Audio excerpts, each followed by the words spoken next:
Walton smart fridge presents TVS ইনসাইটে আপনাদের সবাইকে স্বাগত জানাচ্ছি। আমি Abul Kashem. Walton is a global brand. World class innovation নিয়ে ওয়ালটন এখন দেশের সীমানা পেরিয়ে পৌঁছে গিয়েছে 50টিরও বেশি দেশে। ওয়ালটন, ঘরে ঘরে বিশ্বজুড়ে।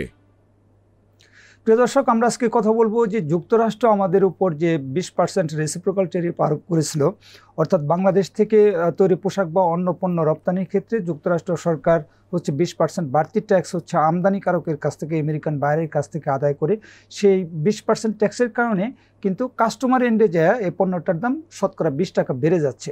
তো এখন যুক্তরাষ্ট্রের যারা আমদানি করে আমাদের দেশ থেকে, তারা চাচ্ছে যে এই 20 টাকার শতকরা 20 টাকার একটা অংশ বাংলাদেশের রপ্তানিকারকরা বহন করুক, বাকি একটা অংশ তারা বহন করবে।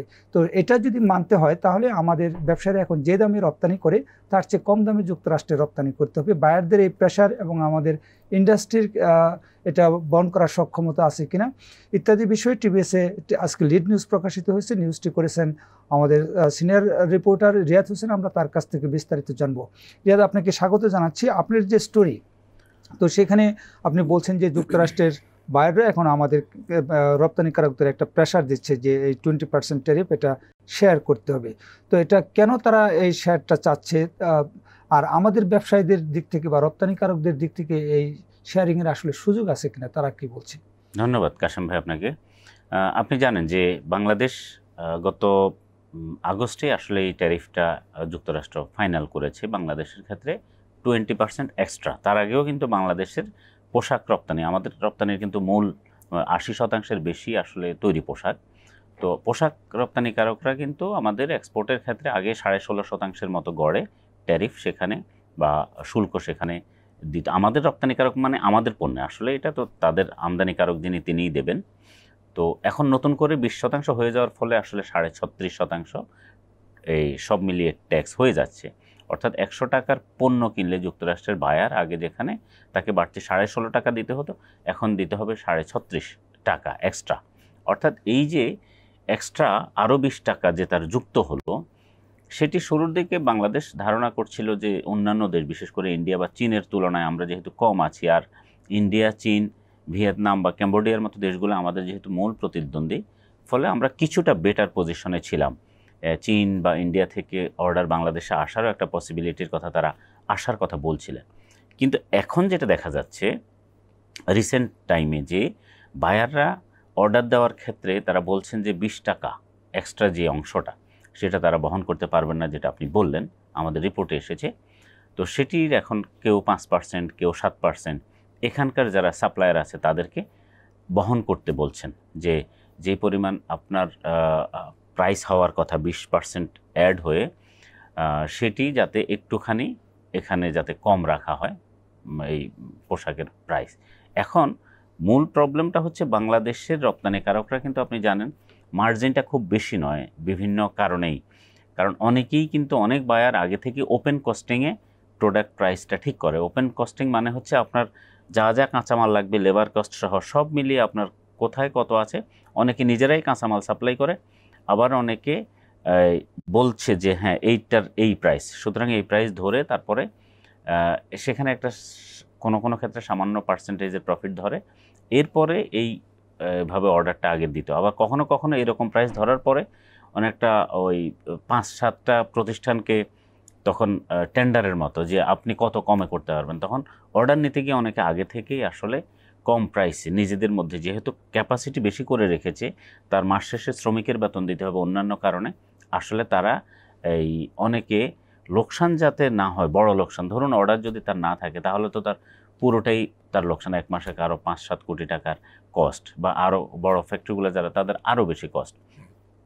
তখন কি করতো, অ্যাটলিস্ট তার যাতে লোকসান না হয় বা লোকসানটা যাতে কম হয়, তখন আস্তে আস্তে তারা নিজেরাই প্রাইস কাট করে অনেকটা কম প্রাইসে নিত। এখন এই অবস্থায় যদি তার উপরে আবার কম দামে অর্ডার নেওয়ার একটা প্রেশার আসে, অনেকের পক্ষে এটা সম্ভব হচ্ছে না। কিন্তু তবুও যেহেতু যেটা বললাম প্রাইস ক্যাপাসিটি বেশি, এখন আমাদের কোনো এক্সপোর্টার যারা বড় ক্যাপাসিটি যাদের আছে, যারা যুক্তরাষ্ট্রের উপরে অনেকটা নির্ভরশীল, তারা আসলে এটা কেউ কেউ মেনে নিচ্ছে না। আমরা কথা বলেছি এক্সপোর্টারদের সঙ্গে, কোনো এক্সপোর্টার বলছেন যে তারা বাধ্য হয়ে এটা মেনে নিচ্ছেন লোকসান কাভার করার জন্য, এবং যুক্তরাষ্ট্রের বায়াররা যেটা বলছেন যে এটা আগামী সামার অথবা এই যে ফল যে সিজনটা আসছে এই পর্যন্ত এটা তাদের বাজেটে ছিল না বলে এরপরে তারা এক্সট্রা যে কস্ট সেটা তারা শেয়ার করবেন। আপাতত এটা শেয়ার করতে বলছেন, যাকে যেভাবে পারা যায়। এবং আমরা যুক্তরাষ্ট্রের যারা বায়ার আছে তাদের প্রতিনিধি যারা ঢাকাতে অফিস আছে তাদের সঙ্গে কথা বলেছি। আমি ওই প্রসঙ্গে আসছি, একটু আপনার কাছে জানতে চাবো যে বাংলাদেশের যারা প্রতিদ্বন্দ্বী যে ভিয়েতনাম, তো তাদের ক্ষেত্রেও কি হচ্ছে যুক্তরাষ্ট্রের বাইরে একই ধরনের প্রেশার দিচ্ছে কিনা? আমাকে একজন এক্সপোর্টার বললেন যে তারা সব দেশেই এটি করছেন, যে এই দেশগুলো থেকে তারা পোশাক নিচ্ছেন সবগুলো দেশে এটি করছেন, মানে এই প্রাইসের প্রেশারটা সাপ্লায়ারের উপরে দেওয়ার কিছুটা অংশ দেওয়ার চেষ্টা করছেন। এই আলোচনাটা আসলে বহু আগে থেকেই ছিল যে যেই কস্ট আসবে এই কস্ট আসলে সব পক্ষের উপরেই এটা আসলে কম বেশ ভাগ করে নিতে হবে। কিন্তু আপনি যদি ভিয়েতনাম বলেন, ভিয়েতনামের সেই ক্যাপাসিটি আছে, তাদের নেগোসিয়েশন ক্যাপাসিটিটা স্ট্রং, তারা কোয়ালিটি প্রোডাক্ট তৈরি করে অন টাইম ডেলিভারি করতে পারে। তো ফলে বাংলাদেশ ডেফিনেটলি এই জায়গায় আগের তুলনায় অনেক বেশি এখন ক্যাপাসিটি তৈরি হয়েছে যে টাইমলি ডেলিভারি করার। কিন্তু তবুও বাংলাদেশের যারা এক্সপোর্টার আছেন, ম্যানুফ্যাকচারার, তাদের আসলে এই আপনার ক্যাপাসিটিটা অর্থাৎ দরাদরির যে ক্যাপাসিটি সেই ক্যাপাসিটিটা তাদের লো, যার কারণে ধরুন কোনো একটা প্রতিষ্ঠান যেমন ভিয়েতনামে নেবে না, মানে কেউই হয়তো নেবে না এই কম প্রাইসে, তারা বলবে যে আমি নেব না। তাদের ওই পর্যাপ্ত পরিমাণে অর্ডারের প্রেশারও আছে, তো যেই কারণে তারা এই কম প্রাইস অফার করলে উনি সেটা মানবে না। কিন্তু বাংলাদেশের ক্ষেত্রে প্রবলেমটা হয়ে গেছে, আমাদের অনেকেরই ওই ক্যাপাসিটিটা আসলে তৈরি হয়নি, নেগোসিয়েশন ক্যাপাসিটিটাতে খুব দুর্বল হওয়ার কারণে কেউ ভয়ে নিয়ে নিচ্ছে যে আমি যদি এরপরে অর্ডারটা না পাই তাহলে আমার কি হবে। অনেকটা এই ধরনের ভয় থেকে আসলে কেউ এই অর্ডারটা কম প্রাইসে নিয়ে নিচ্ছে। দেখেন যে আপনার কাছে একটু জানতে চাবো যে চায়না এবং ইন্ডিয়ার উপরে যে পরিমাণ ট্যারিফ আছে, তো আমেরিকান বায়াররা আসলে সেখান থেকে নিয়ে এটা তাদের দেশে বিক্রি করা খুব কঠিন। তো সেক্ষেত্রে অর্ডার বাংলাদেশ এবং ভিয়েতনামের অর্ডার কমে যাওয়ার তো কোনো আশঙ্কা নেই। তাহলে হচ্ছে আমাদের দেশের ব্যবসারা এই ভয়টা কেন পায় যে আমি এর অর্ডার না নিলে হয়তো আর অর্ডার পাবো না, আমার ফ্যাক্টরি ফাঁকা পড়ে থাকবে? এটা এই যে একটা মানসিক দুর্বলতা, এটা কেন আমাদের? এটা এক্স্যাক্টলি, এটা কিন্তু এই যে পোশাক রপ্তানিকারকদের যে দুটো সংগঠন বিজিএমই এবং বিকেএমই, এই দুইটা সংগঠন থেকেই বারবার তাদের সদস্যদেরও বলে দেওয়া হচ্ছে যে এখন যেই ট্যারিফ স্ট্রাকচারটা, এই ট্যারিফ স্ট্রাকচারে বাংলাদেশে অর্ডার না এসে আসলে উপায় নেই। কারণ হচ্ছে চায়নাতে বেশি অর্ডার দেওয়ার সুযোগ এখন কম, কারণ চায়না যে ট্যারিফ হয়ে গেছে, বা ইন্ডিয়াতে যা হয়েছে, ইন্ডিয়াতে আপনি জানেন 50% হয়ে গেছে ট্যারিফ এক্সট্রা। তো 50% ট্যারিফে তো ইন্ডিয়া থেকে নিয়ে কেউ পোষাতে পারবে না। কাছাকাছি আমরা দুইটা দেশেরই প্রোডাক্টের রেঞ্জ প্রায় একই রকম। সেক্ষেত্রে আমাদের এখানে এই যারা এক্সপোর্টার আছেন তাদের একটু ধৈর্য ধরা বা একটু সময় নেওয়া, কারণ অর্ডার আসলে এখান থেকে গিয়ে ইন্ডিয়া থেকে চায়নাতে বা ইন্ডিয়াতে আরও বেশি অর্ডার হওয়ার সুযোগ নেই, বরং সেখান থেকে কমতে থাকবে। তাহলে হ্যাঁ, একটা বিষয় আছে যে যদি 20% বেশি কস্ট হয় কনজিউমার লেভেলে, তাহলে সেখানে বাইং কিছুটা কমে যেতে পারে। ধরুন আগে যিনি 5টা পোশাক কিনতেন সারা বছরে, উনি হয়তো 4টা পোশাক কিনবেন, বা কোনো ক্ষেত্রে হয়তো 3টা কিনবেন কস্ট সেভ করার জন্য। সেক্ষেত্রে ওভারঅল সব দেশ থেকেই হয়তো আমেরিকার এই পোশাকের আমদানি কিছুটা কমবে।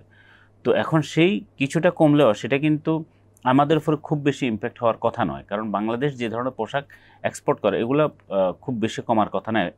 আরেকটাই হচ্ছে চীন এবং ইন্ডিয়া থেকে তারা তো খুব বেশি নিতেও পারবে না, যদিও হ্যাঁ চায়না হায়ার এন্ডের প্রোডাক্ট করে, ফলে তাদের কিছু কাস্টমার থাকবে, ওটা খুব বেশি হয়তো তারা লস করবে না, কিন্তু কিছু না কিছু হলেও সেখান থেকে এই কস্ট সেভ করার জন্য এই অর্ডার বাংলাদেশের ওভারঅল কমলেও বাংলাদেশের খুব বেশি কমার আশঙ্কা নেই।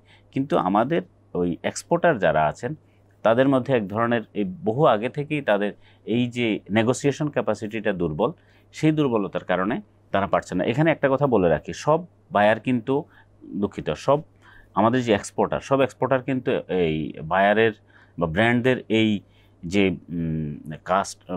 কস্ট কাট করতে বলছে, সবাই কিন্তু এই অফার রিসিভ করছে না। অনেকেই হচ্ছে আমাদের যারা কমপ্লায়েন্ট ফ্যাক্টরি, ভালো ফ্যাক্টরি, যারা একটু হায়ার এন্ডের প্রোডাক্ট তৈরি করে, তাদের সাথে আমার কথা হয়েছে, তারা বলছেন যে না, আমাদের বায়ারকে আমরা কেউ আলাপ করতে আসলে আমরা বলেছি যে না, আমরা কমাতে পারবো না, এবং যথারীতি তারা কমাননি এবং তাদের অর্ডারও কিন্তু কমেনি, তাদের অর্ডারও ঠিকঠাক আছে। তার মানে হচ্ছে সবাই যদি একযোগে বলেন যে না আমার, কারণ বাংলাদেশ আসলে যেটা আমরা একটু আগেই বললাম, আমাদের এখানে প্রফিট মার্জিনটা ম্যাক্সিমাম ফ্যাক্টরি কম, যারা মিডিয়াম এবং ছোট স্কেলের ফ্যাক্টরি তারা খুব বেশি প্রফিট করতে পারেন না, এবং সারা বছর দেখা গেছে কেউ ব্রেক ইভেন পয়েন্টে, অর্থাৎ কোনো রকমে তার যতটুকু কস্ট সেই কস্ট উঠাতে পারেন। উনি মূলত যেই কারণে টিকে থাকেন সেটি হচ্ছে হয়তো সরকার যে ক্যাশ ইনসেন্টিভটা দেয়, অথবা অন্যান্যভাবে তারা কিছুটা সারা বছর শেষে এই টাকা দিয়েই তাদের হয়তো প্রফিটটা তারা হিসাব করেন। কিন্তু তাদের এই যদি ব্রেক ইভেন পয়েন্টে অথবা 1% 2% প্রফিটে যারা অর্ডার পণ্য তৈরি করেন, তাদের পক্ষে এখন 5% ছাড় দেওয়া সম্ভব না।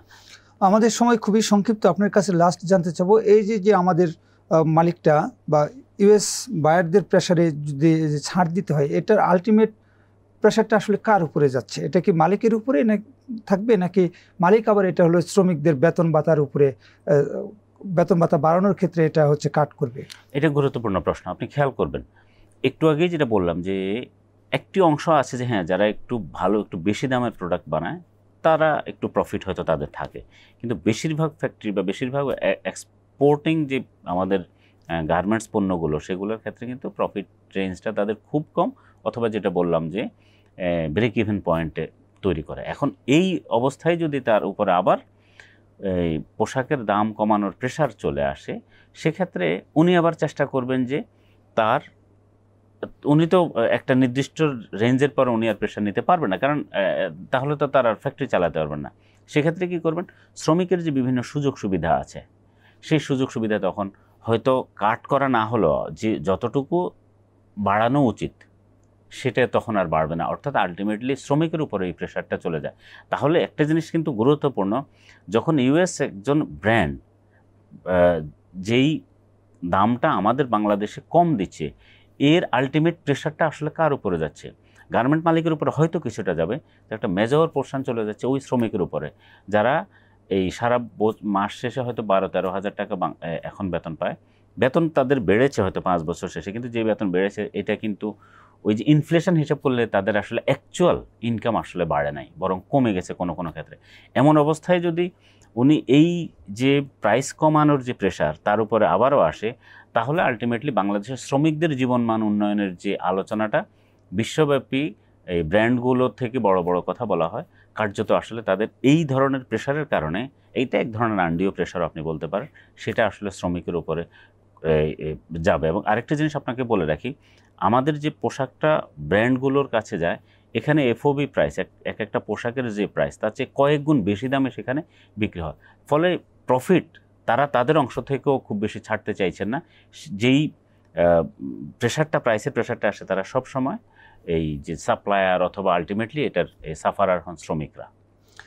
ধন্যবাদ আপনাকে। প্রিয় দর্শক, আমরা রিয়াদের কাছ থেকে বিস্তারিত জানলাম। আসলে এই ফরেন ব্র্যান্ডগুলি বা হচ্ছে যুক্তরাষ্ট্রের ব্র্যান্ডগুলি, তারা কিন্তু আমাদের এখান থেকে কম দামে পোশাক নিয়ে প্রচুর মুনাফা করে। যেমন আমাদের রিয়াদ এই টকশোতে বসার আগেই বলছিলেন যে আমাদের দেশের একটি কোম্পানি, তারা হচ্ছে যে $150 যে জ্যাকেটটা হলো আমেরিকায় রপ্তানি করে, আমেরিকার ব্র্যান্ডগুলি কিন্তু সেটা কাস্টমার পর্যায়ে হলো $800 বিক্রি করে। তার মানে হচ্ছে প্রায় 3 গুণ থেকে 4 গুণ তারা প্রফিট করছে। সেখানে এই 20%-এর প্রেশার কিন্তু তাদেরই নেওয়া উচিত। তারা সেটা না নিয়ে আমাদের রপ্তানিকারক হয়ে আলটিমেটলি দেশের দরিদ্র শ্রমিক শ্রেণীর উপর চাপাই দিচ্ছে, যেটাকে আমরা অনৈতিক বলেই মনে করি। এবং এই বায়াররা কিন্তু বিভিন্ন সময় আমাদেরকে সবক দেয় যে শ্রমিকদের জন্য এই করতে হবে, ওই করতে হবে, কিন্তু বাংলাদেশ বরাবরই তৈরি পোশাকের ন্যায্য দাম চাচ্ছে তাদের কাছে। আমাদের সরকার থেকেও বিভিন্ন সময় দাবি তোলা হয়, কিন্তু সেদিকে তারা খুব একটা পা বাড়ায় না। তো যাই হোক, আমাদের এই শো যদি আপনাদের ভালো লাগে, আপনারা লাইক করবেন, শেয়ার করবেন। সবাইকে ধন্যবাদ।